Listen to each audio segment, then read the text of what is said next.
there is a place for decodable readers, and I think they're super helpful, especially when children are beginning to read in those first sounds. Oftentimes, the first things that children can read are decodable books and decodable readers, and some of them are very lovely. Like if you think of The Cat in the Hat, that's pretty decodable. There are some words that are not. But for the most part, that's very regular and decodable, and children really like that book, and that's great. But that shouldn't be the only thing that children are exposed to, even at the very young ages. They should be hearing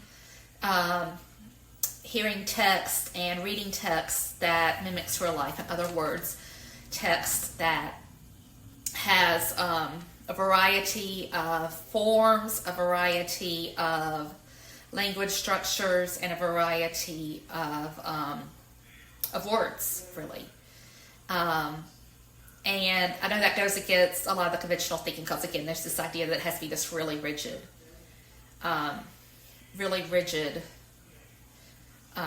format. But the research actually shows that decodable texts are helpful in some format, but they need other text also.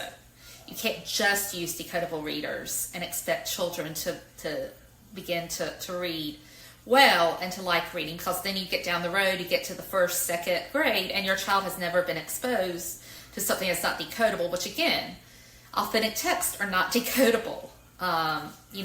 Anything that you read, even menus, even news stories are not necessarily decodable, and only 60% of text can be sounded out at all.